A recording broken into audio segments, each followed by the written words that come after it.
Hi, it's Dr. Murray from Murray Natural Health and Chiropractic in Hastings. Our naturopathic and chiropractic physician office focuses on functional medicine alternatives and getting people healthy and getting to root cause of problems. Today we're going to talk about low metabolism and weight gain and its connection to sugar dysregulation. Sugar dysregulation, and can that be the cause of weight gain and low metabolism issues? Well, certainly can be. When we talk about low metabolism, people tend to think about problems losing weight, being fatigued all the time, tired, low libido, maybe not healing properly, cold hands, cold feet are often some symptoms people think about. And can it be related to weight gain and blood sugar? Well, we know that with obesity and being overweight, it's any 7 to 20 times more likely to have diabetes if you're obese or overweight. Around 30 million Americans who have type 2 diabetes mellitus in our country. So we know that there's a huge connection between obesity, being overweight, and diabetes, according to all kinds of organizations, including the American Diabetic Association, all kinds of organizations. And of course, you have all kinds of people who are pre-diabetic. They're not diabetic, but they're pre-diabetic. And that's a good point to make, is that before you have diabetes, you have pre-diabetes. Before you have cancer, you have pre-cancer. So it's important for us to aggressively prevent these conditions from occurring. And the realization is, you bet you there's a connection between poor glucose control or poor regulated sugar levels in your body and all kinds of dysfunction in the body. From increase of cancer rates and blood sugar, we know there's a connection between those things. Also hormone dysfunction and higher blood sugar levels, sugar dysregulation. From estrogen and hormones and inflammation, we know there's a connection between dysregulation of sugar in the body and these types of conditions. Inflammation, rheumatoid arthritis, you name it, there's a connection.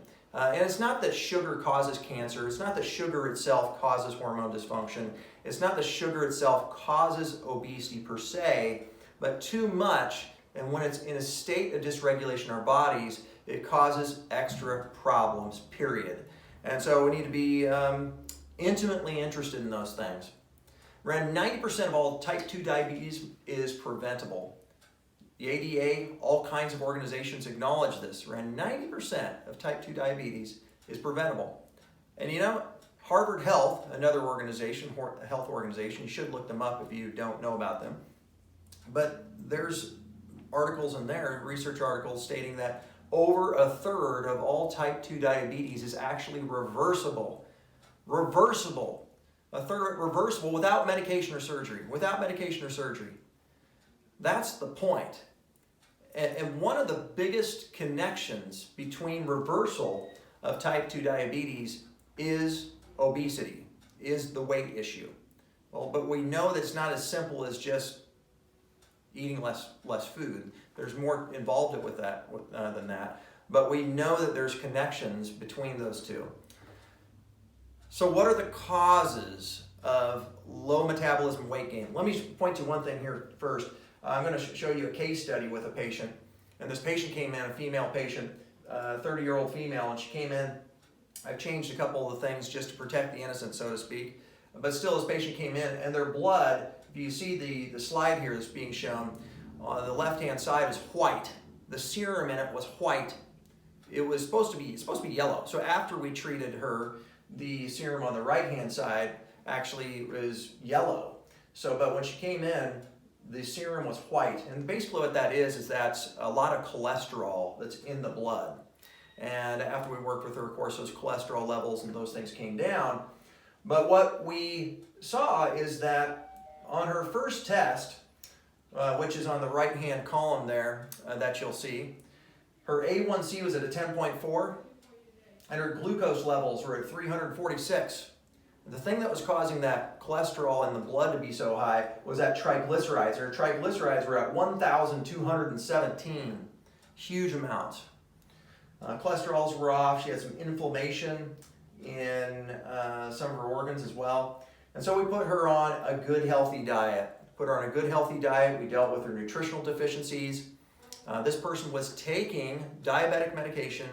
This person was also taking blood pressure medication. So that while they had their A1C as a 10.4 and their blood sugar levels were high, of course they were overweight as well, We put them on a good diet, and here they are. Like I said, they were taking diabetic medication and antihypertensive medications. And then we have just several months later, we see that her A1C is down to a 6. Her glucose level went from a 346 down to 107. Her triglycerides, the ones that is really causing her the white in her blood sample, came down from a 1,217 down to 138. The blood itself cleared up as well. When you looked at those, we showed that sample before. This patient also, when I talked to them, they said, oh, by the way, I didn't tell you this, but 2 months ago, I stopped taking all my blood pressure and all of my diabetic medication. Stop taking your diabetic medication. Stop taking your blood pressure medication. I believe she was also in communication a little bit with her general practitioner as well about that. But nonetheless, huge improvements here into clinically normal ranges on her A1C. So her blood sugars improved, her energy improved. I mean, that's the point, is that when you bring blood sugar levels down, you would think that, well, I guess that just means she's not diabetic anymore. The complications from that is that can create inflammation, create pain, it can create fatigue, create hormonal dysfunction. This patient, we also dealt with hormones in her body as well. We dealt with thyroid-related dysfunction. You can have huge improvements to blood sugar. Huge improvements to blood sugar will also dramatically affect how your body heals and repairs and self-regulates.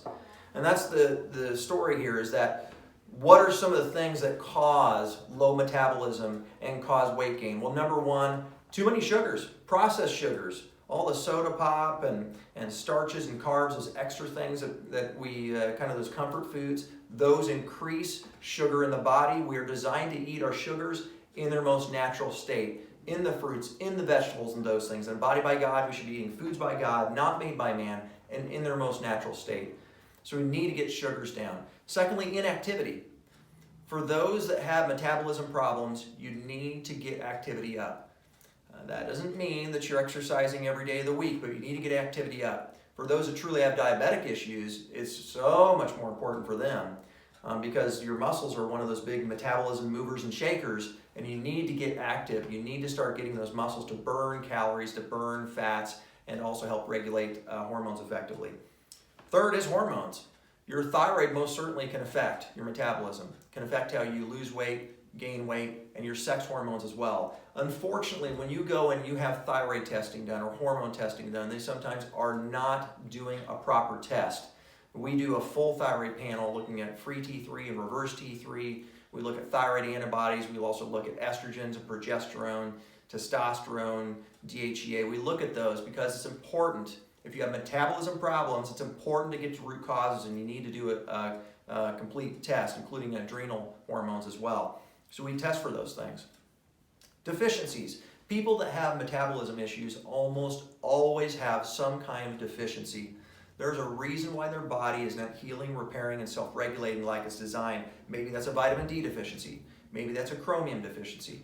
That could be also antioxidants. Your body's ability to make antioxidants may be reduced. Testing for glutathione levels, MTHFR, a genetic mutation, is a possibility there. Well, we do those kinds of testing here in our office.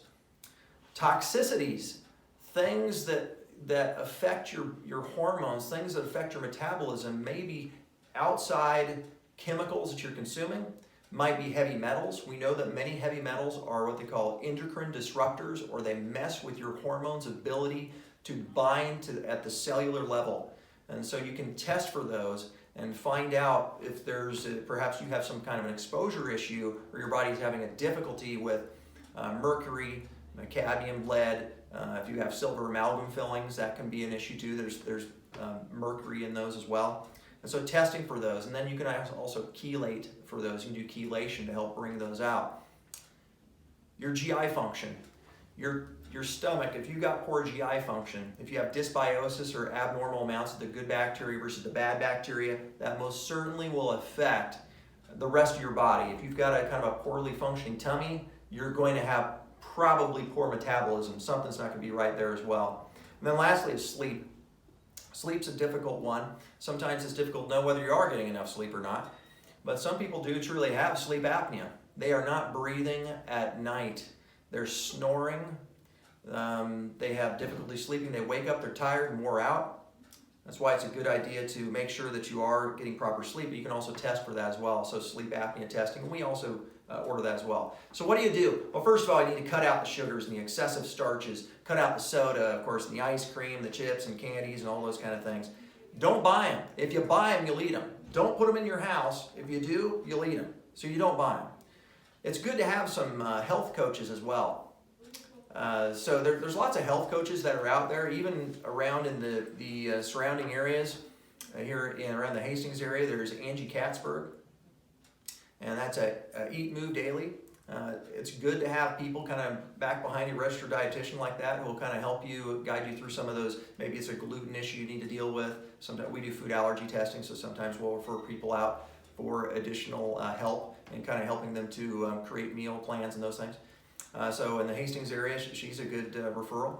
Also in the GI area, Angie Rose Coaching, another good referral there. There's lots of people out there who are willing to step behind you, partner with you, and help you with some of the dietary issues and also the exercise things as well. Second is to move to exercise. You need to exercise at least 4 to 6 days a week. Everybody needs a break. God took a break for Sabbath, and so you need to take a break too. But still, 4 to 6 days a week is important. Seek a physician of your choice before starting any kind of new exercise routine. We can certainly help you out with that as well, but still it's important to move to exercise. You need that. Movement to your body, your joint, to your heart, to your muscles is life. It's life, it needs it. 3 is intermittent fasting. It's another thing, really awesome thing, will really kind of kickstart your metabolism. Intermittent fasting, what we recommend at least is doing 3 to 4 days a week of intermittent fasting where you are not eating after 3 o'clock in the afternoon. So you're eating regularly throughout the day, but at 3 o'clock in the afternoon you stop eating for the rest of the day. Some people with blood sugar, real extreme problems, they might need to have a handful of nuts or something later on. But still in general, we want to have a longer period of time where insulin levels are not high. And so that's one way to going intermittent fasting. I bet you money, if you haven't done intermittent fasting, you will have improvement of quite a few symptoms. If you start looking at intermittent fasting, we can help you out with some of those things too. As far as supplementation, a multiple omega-3s and a probiotic, perhaps even like a green drink, multiple or power greens drink. We have a power greens, which is has a high ORAC value. But also, when we talk about supplementation, supplements are supplemental to healthy diet. You need to be eating the fruits, the vegetables, the raw foods, those things that your body needs, things that your body's designed to take in. But some of those supplements are great as well. Sleep, of course, is important. Perhaps you need to have some sleep apnea testing as well. But still assessing your sleep patterns, because those are definitely important to metabolism, to blood sugar regulation. And if you are not getting oxygen in at night, if you're not, then you're not going to burn calories, you're not going to burn fat. We've had so many patients that they start using a CPAP machine, and we don't have everybody get a CPAP machine, but still, if you need it, if you need oxygen, you need it. And there's just no doubt about it. Well, of course, you can test for those things as well. And lastly, it's just if you do the regular things, you're working on the diet, you're working on the exercise, you're working really hard on those things, you're doing some intermittent fasting, you're doing those things, and you're still having problems, well, it's time to test. It's time to find out where the deficiencies are. It's time to find out where the toxicities are. It's time to find out truly what your hormone status is. We don't mess around, and we offer, if you're willing, you can certainly contact our office and set up for a free hormone checklist evaluation where we will go over your hormone-related concerns on a checklist evaluation, discuss those with you. We offer those to those interested parties because it is so incredibly important. Your hormones, thyroid and sex hormones, they certainly have an effect on your metabolism and yes, on your blood sugar regulation as well. So please take part in that. But testing is sometimes important. You need to get to root causes of problems. And if you're not testing, you're guessing. Not to test is to guess, but to test is to know. So, do you have low metabolism? Do you have weight gain issues? Is blood sugar dysregulation possibly part of the reason why you're having some of these metabolism problems? Well, you won't know unless you test. But you can start today to make an impact with your health. First of all, just try to find one thing to get your body healthier than it was the day before. Just one thing. And then tomorrow, find another thing. And tomorrow, another thing. And 30 days down the road, you can see there will be a whole lot of improvement in your body. You'll just be thanking yourself just for doing it. So let me leave you with this. With all the discussion I've had here, is that your body is one of God's greatest gifts to you. But what you do with it is your greatest gift to Him. If we can help you out with any of these issues, don't hesitate to give our office a call at 402-463-4257. Our chiropractic and naturopathic physician office here in Hastings is focused on a functional medicine approach at getting to root causes of problems. Thanks so much.